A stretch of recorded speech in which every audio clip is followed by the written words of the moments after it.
अप्रैल 1967। दूसरे पेज के मध्यांत में बात चल रही थी, इन आंखों से जो कुछ भी देखते हो वो कुछ भी नहीं रहेगा। इस दुनिया में हम जो कुछ भी इन आंखों से देखते हैं वो सब माया का पसारा है। నిన్న వాణి నడిచింది 25 ఏప్రిల్ 1968। రెండో పేజీ మధ్యాంతరంలో విషయం నడిచింది। ఈ కళ్ళతో ఏదైతే చూస్తున్నారో అది ఏది ఉండదు। ఈ ప్రపంచంలో మనం దేన్నైతే ఈ కళ్ళతో చూస్తున్నామో అదంతా మాయ యొక్క వ్యాపకం। ये मायावी दुनिया कुछ भी देखने में नहीं आवेगी, सब चेंज हो जाएगा। बाकी नई दुनिया का तुम दिव्य दृष्टि से साक्षात्कार करते हो। ఈ మాయావి ప్రపంచం ఏది కూడా చూడటానికి ఉండదు, అంతా మారిపోతుంది। మిగిలింది కొత్త ప్రపంచాన్ని మీరు దివ్య దృష్టితో సాక్షాత్కారం చేసుకుంటారు। बच्चे जानते हैं, हम पढ़ते हैं नई दुनिया के लिए। ये ईश्वरीय पढ़ाई कोई इस दुनिया के लिए नहीं है। పిల్లలకు తెలుసు మనం చదువుకుంటున్నాము కొత్త ప్రపంచం కోసమని। ఈ ఈశ్వరీయ చదువు ఏమీ ఈ ప్రపంచం కోసం కాదు।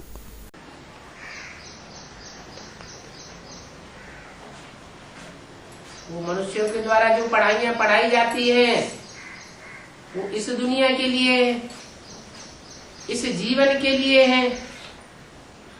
और भगवान जो पढ़ाई पढ़ाते हैं वो भविष्य के जन्मों के लिए पढ़ाई पढ़ाते हैं। ఆ మనుషుల ద్వారా ఏ చదువులు చదువుతారో అవి ఈ ప్రపంచం కోసం, ఈ జీవనం కోసం। మరియు భగవంతుడు ఏ చదువు చదివిస్తున్నారో అది భవిష్యత్తు 21 జన్మల కోసం చదువు చదివిస్తున్నారు। अभी संगम युग है,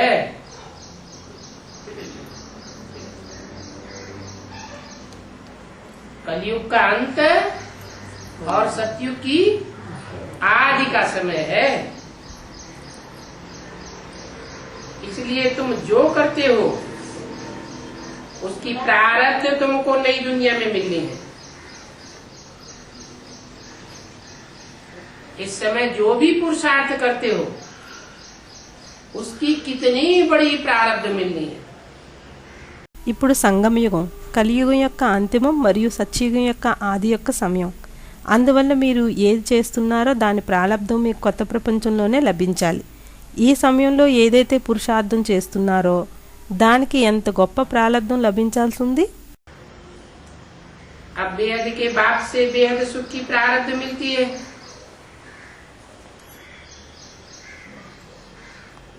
तो बच्चों को पूरा पुरुषार्थ करके उछलना चाहिए।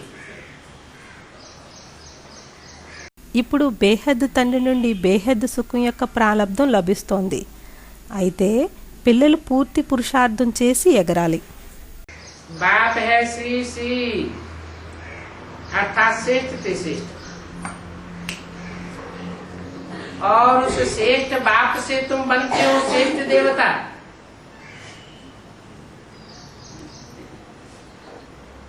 वो सदैव श्रेष्ठ है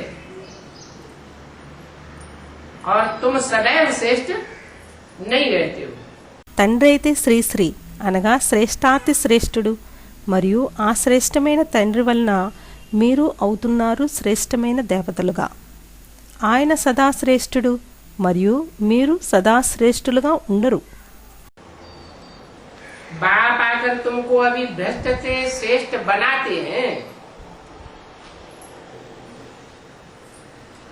परंतु 84 जन्म लेते लेते तुम फिर श्रेष्ठ से भ्रष्ट बन पड़ते हो। తండ్రి వచ్చి మిమ్మల్ని ఇప్పుడు భ్రష్టుల నుండి శ్రేష్ఠులుగా చేస్తున్నారు, కానీ 84 జన్మలు తీసుకుంటూ తిరిగి శ్రేష్ఠుల నుండి భ్రష్టులయ్యారు। बाप कहते हैं मैं जन्म मरण के चक्र में नहीं आता हूं, और तुम जन्म मरण के चक्र में आते हो। कौन से बाप कहते हैं? शिव बाप कहते हैं मैं जन्म मरण के चक्र में नहीं आता हूँ। తండ్రి అంటున్నారు నేను జనన మరణ చక్రంలోకి రాను మరియు మీరు జనన మరణ చక్రంలోకి వస్తారు. ఏ తండ్రి చెప్తున్నారు? శివ్ బాప్ చెప్తున్నారు నేను జనన మరణ చక్రంలోకి రాను అని. जिसमें प्रवेश करता हूँ वह भी जो बेहद का जन्म मरण का चक्र है, निश्चय बुद्धि और अनिश्चय बुद्धि, इस चक्र में नहीं आता है। और सबको निश्चय अनिश्चय का चक्र चलता है. ఎవరిలో ప్రవేశిస్తానో ఆయన కూడా బేహద్ జనమరణ చక్రం ఏదైతే ఉందో నిశ్చయ బుద్ధి అనిశ్చయ బుద్ధి ఈ చక్రంలోకి రారు. మిగిలింది అందరికీ నిత్యం అనిశ్చయాల చక్రం నడుస్తుంది. सब निश्चय निश्चय रूपी जन्म मरण के चक्र में डूबते उतर आते रहते. इसलिए मैं कहता हूँ कि मैं भाग्यशाली रथ में प्रवेश करता हूँ. అందరూ నిత్య అనిత్య రూపీ జనమరణ చక్రంలో మునిగి దింపుతూ ఉంటారు. అందుకోసమే నేను అంటున్నాను నేను భాగ్యశాలి రథంలోనే ప్రవేశిస్తాను. क्या भाग्यशाली रथ क्यों कहा? क्योंकि और जो भी रथधारी हैं वो सब जन्म मरण के चक्र में आते हैं, निश्चय निश्चय के चक्र में आते हैं, वह निश्चय निश्चय के चक्र में नहीं आते हैं. ఏమిటి భాగ్యశాలి రథం అని ఎందుకన్నారు? ఎందుకనగా మరి ఇతర ఏ రథదారులు ఉన్నారో వారందరూ జనమరణ చక్రంలోకి వస్తారు, నిత్య అనిశ్చయాల చక్రంలోకి వస్తారు. ఆయన నిత్య అనిశ్చయ చక్రంలోకి రారు.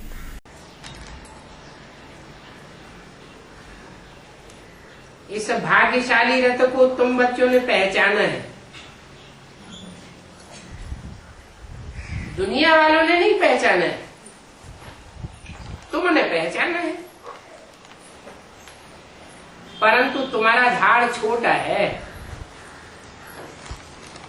जिन बच्चों ने पहचाना है इस भाग्यशाली रथ को, उन बच्चों का झाड़ बहुत छोटा है. ఈ భాగ్యశాలి రథాన్ని మీ పిల్లలు గుర్తించారు. ప్రపంచంలో వారు గుర్తించలేదు, మీరు గుర్తించారు. కానీ మీ వృక్షం చిన్నది. ఏ పిల్లలు గుర్తించారో ఈ భాగ్యశాలి రథాన్ని, ఆ పిల్లల వృక్షం చాలా చిన్నది. छोटे झाड़ को तूफान बहुत लगते हैं.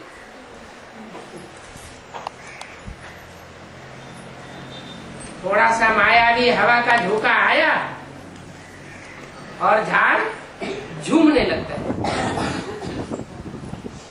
बहुत पत्ते झड़ जाते हैं. 1.5 फूल निकलते हैं, फिर तूफान लगने से गिर पड़ते हैं.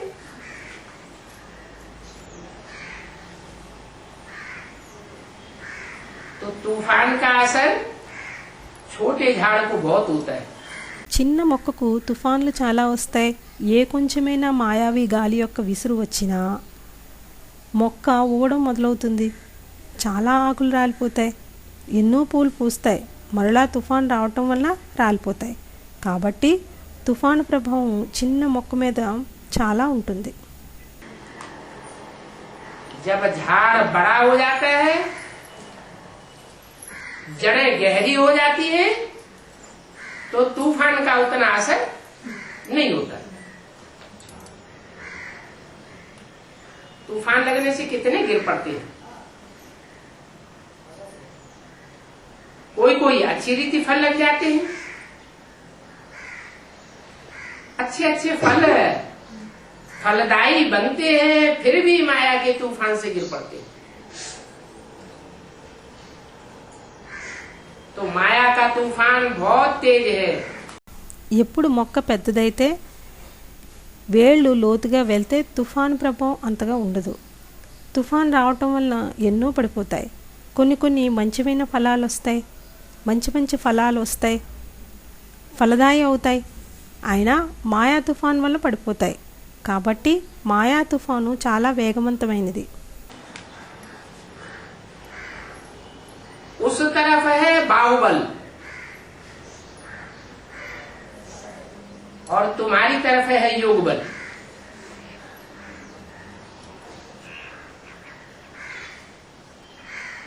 तुम योग भी नहीं कहो, तुम कहो याद का बल. ये याद का अक्षर पक्का कर लेना चाहिए. ఆ పక్క ఉన్నది బాహుబలం, మీ పక్క ఉన్నది యోగబలం. మీరు యోగం అని కూడా అనవద్దు, మీరు అనండి యాద్ యొక్క బలమని. ఈ యాద్ అనే మాట పక్కా చేసుకోవాలి. वो सन्यासी लोग योग योग अक्षर कहते रहते हैं और तुम्हारी है याद चलते फिरते. चलते फिरते काम करते तुम याद में रहते हो, इसको योग नहीं कहा जाता है. ये योग अक्षर सन्यासियों का नामी ग्रामी है. ఆ సన్యాసులు యోగం యోగం అనే మాట అంటూ ఉంటారు, మరియు మీది యాద్ నడుస్తూ తిరుగుతూ ఉంటుంది. నడుస్తూ తిరుగుతూ పనిచేస్తూ మీరు యాద్లో ఉంటున్నారు. దాన్ని యోగం అని అనరు. ఈ యోగం అనే మాట సన్యాసులదిగా ప్రసిద్ధి చెందింది. वो सन्यासी लोग तो अनेक प्रकार के योग सिखाते हैं और बाप तो कितना सहज बताते हैं कि तुम देह नहीं हो, तुम ज्योति बिंदु आत्मा हो. तुम ज्योति बिंदु बिंदु आत्माओं का बाप और परमात्मा वो भी ज्योति बिंदु है. ఆ సన్యాసులైతే అనేక రకాల యోగాలు నేర్పిస్తారు. మరి తండ్రి అయితే ఎంత సహజంగా చెప్తున్నారు. ఏమనగా మీరు దేహం కారు, మీరు జ్యోతిర్బిందు ఆత్మలు. మీ జ్యోతిర్బిందు బిందు ఆత్మల తండ్రి పరమాత్మ, ఆయన కూడా జ్యోతిర్బిందు అని. आत्माओं का बाप परम पिता परमात्मा ज्योति बिंदु. आत्माएं आत्म की स्थिति में स्थित होकर उस ज्योति बिंदु बाप को याद करें. कितना सहज बताते हैं. ఆత్మల తండ్రి పరంపిత పరమాత్మ జ్యోతిర్బిందు. ఆత్మలు ఆత్మిక స్థితిలో స్థితి అయి ఆ జ్యోతిర్బిందు తండ్రిని యాద్ చేయాలి. ఎంత సహజంగా చెప్తున్నారు. उठते बैठते चलते फिरते बाप को याद करना. तुम कर्म योगी हो, तुम कर्म को छोड़ने वाले नहीं हो.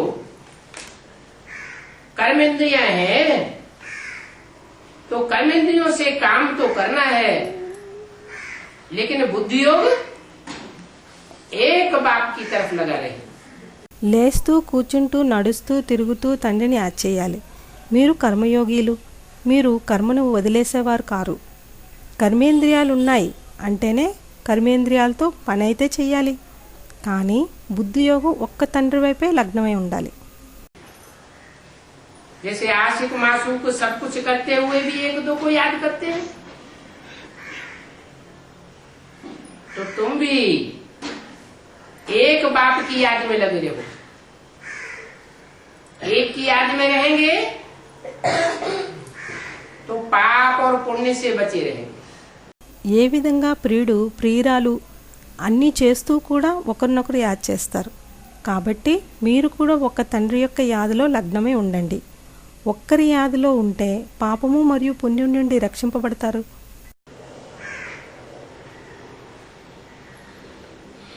तुम भी आधा कल्प की आशिक हो. 63 जन्म से उस बाप को पुकारते आए, याद करते आए.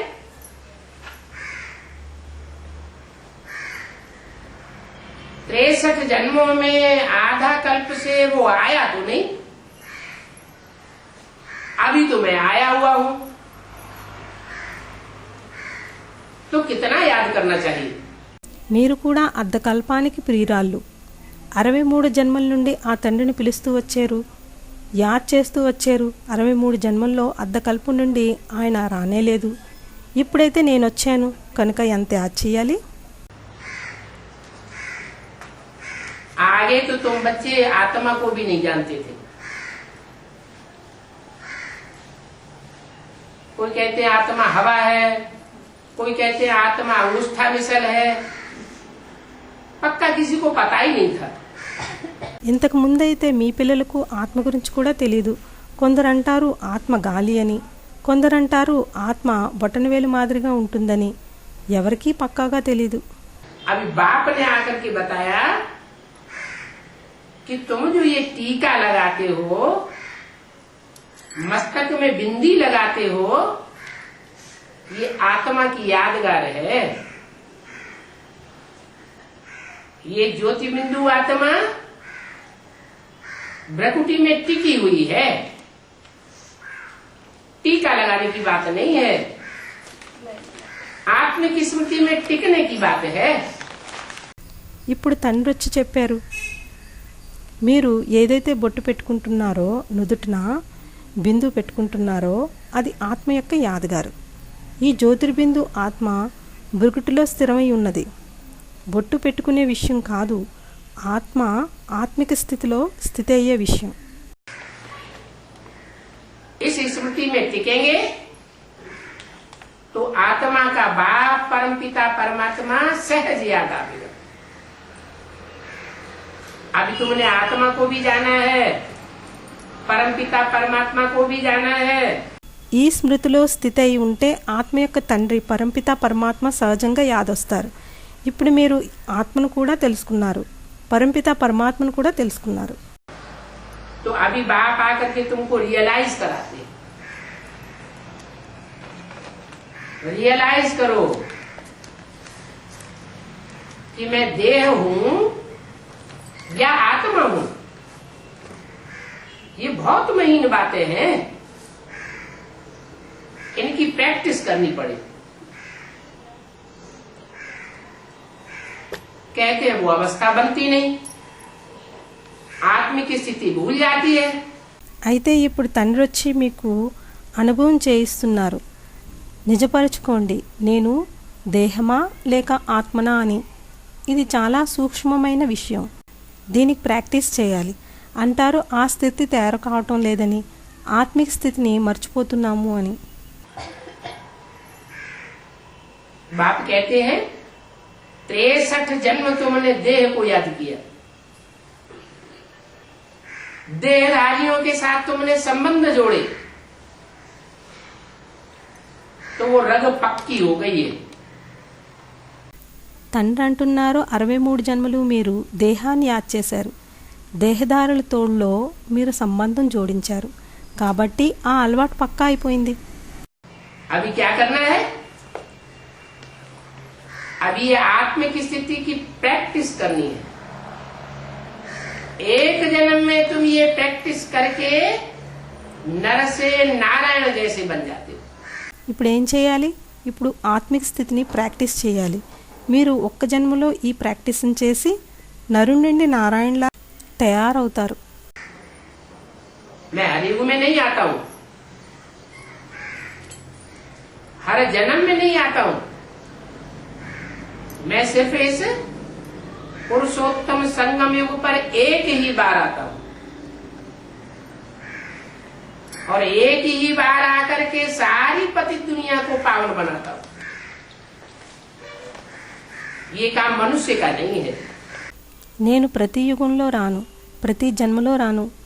నేను కేవలం ఈ పురుషోత్తమ సంగం యుగంలో ఒకసారే వస్తాను మరియు ఒకేసారి వచ్చి మొత్తం పతిత ప్రపంచాన్ని పావనంగా చేస్తాను. ఈ పని మనుషులది కాదు. मनुष्य मनुष्य को पढ़ाई पढ़ा करके देवता नहीं बना सकता. मनुष्यों की पढ़ाई से इंजीनियर बनेंगे, डॉक्टर बनेंगे, वकील बनेंगे, वो भी एक जन्म के लिए काम आवेगा. कोई जरूरी नहीं एक जन्म भी वो पढ़ाई काम आवे आवे ना आवे. మనుషులు మనుషులకు చదువు చదివించి దేవతలుగా మార్చలేరు. మనుషుల చదువు వలన ఇంజనీర్లు అవుతారు, డాక్టర్లు అవుతారు, న్యాయవాదులు అవుతారు. అది కూడా ఒక్క జన్మకే పనికొస్తుంది. అది కూడా తప్పనిసరి కాదు. ఒక జన్మకు కూడా ఆ చదువు పనికి రావచ్చు, రాకపోవచ్చు. और मैं तो जो पढ़ाई पढ़ाता हूँ,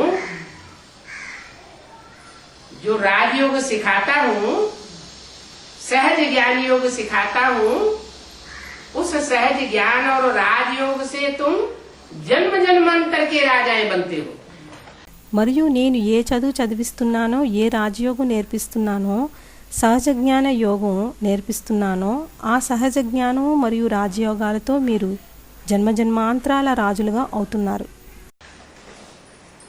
नहीं तो बताओ, जो हिस्ट्री में इतने छोटे बड़े राजाएं हुए हैं, इनको राजाई करना किसने सिखाया? कब सिखाया? कोई ने तो सिखाया होगा, कोई टाइम पर तो सिखाया होगा. उनमें इतनी पावर कहां से आई जो इतनी संसद को उन्होंने कंट्रोल किया? कोई नहीं बता सकता. లేకపోతే చెప్పండి, ఏదైతే చరిత్రలో ఏ చిన్న పెద్ద రాజులున్నారో వారికి రాజ్యం చేయడం ఎవరు నేర్పించారు? ఎప్పుడు నేర్పించారు? ఎవరూ నేర్పించి ఉండాలి కదా. ఏదో సమయంలో నేర్పించి ఉండాలి. వారికి ఇంత శక్తి ఎక్కడి నుంచి వచ్చింది? ఇంత సామ్రాజ్యాన్ని కంట్రోల్ చేసే విధంగా ఎవరూ చెప్పలేరు. मैं बताता हूं कि मैं जब आता हूं तो तुमको राजयोग सिखाता हूं, इंद्रियों को कंट्रोल करना सिखाता हूं,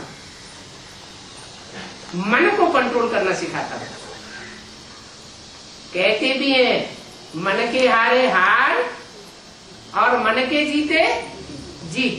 నేను చెప్తున్నానేమనగా, నేను ఎప్పుడు వస్తానో అప్పుడు మీకు రాజయోగం నేర్పిస్తాను, ఇంద్రియాలను కంట్రోల్ చేయడం నేర్పిస్తాను, మనస్సును కంట్రోల్ చేయడం నేర్పిస్తాను అంటారు కూడా. మనస్సు ఓడిపోతే ఓటమి, మనస్సు జయిస్తే గెలుపు. मन कंट्रोल में हो जाए तो इंद्रियां स्वतः ही कंट्रोल में हो जाती. इसके लिए प्रैक्टिस कराता हूं, अभ्यास पक्का करना पड़े. अमृत वेला अभ्यास के लिए बहुत अच्छा है. మనస్సు కంట్రోల్ అయితే ఇంద్రియాలు స్వతహా కంట్రోల్ అవుతాయి. దానికోసం అభ్యాసం చేయిస్తున్నాను. అభ్యాసం పక్కాగా చెయ్యాలి. అమృతవేళ అభ్యాసం కోసం చాలా మంచిది. सूरज निकलने से 4 घंटे पहले तक अमृत वेला होता है. अमृत वेला 24 घंटे का फाउंडेशन वेला है. इस फाउंडेशन वेला में जितनी आत्मिक स्थिति की प्रैक्टिस पक्की कर लेंगे, सारा दिन अवस्था उड़ती उड़ती रहेगी, चढ़ती कला बनी रहेगी, हल्का पेन महसूस करेंगे, बाप की याद स्वतः आती रहेगी. సూర్యుడు ఉదయించటానికి 3-4 గంటల ముందు వరకు అమృతవేళ ఉంటుంది. అమృతవేళ 24 గంటలకు పునాది సమయం. ఈ ఫౌండేషన్ వేళలో ఎంత ఆత్మిక స్థితిని అభ్యాసం పక్కా చేసుకుంటే రోజంతా స్థితి ఎగురుతూ ఎగురుతూ ఉంటుంది. ఎక్కే కళ్ళు తయారై ఉంటాయి. తేలికదనం అనుభవం అవుతుంది. తండ్రి యాదు స్వతహాగా వస్తూ ఉంటుంది. छोटी छोटी परिस्थितियों में बच्चे घबराए जाते हैं, वो घबराहट हुई नहीं होगी.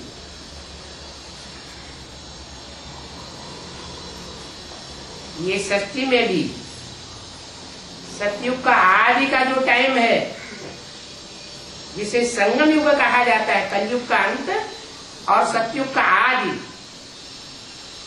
ये बेहद का अमृत वेला है. ఏ చిన్న చిన్న పరిస్థితుల్లో పిల్లలు కలత పడుతూ ఉంటారో ఆ కలత కూడా ఉండదు.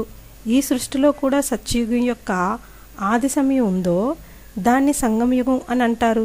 కలియుగం యొక్క అంతిమం మరియు సత్యయుగం యొక్క ఆది, అది బేహద్ అమృత వేళ. इस अमृत वेले में जिसने पक्का पुरुषार्थ कर लिया, जागृत होते हुए पुरुषार्थ किया, थोड़ा भी अलबेलापन नहीं आने दिया, तो वो 84 जन्म आनंद में रह सकता है।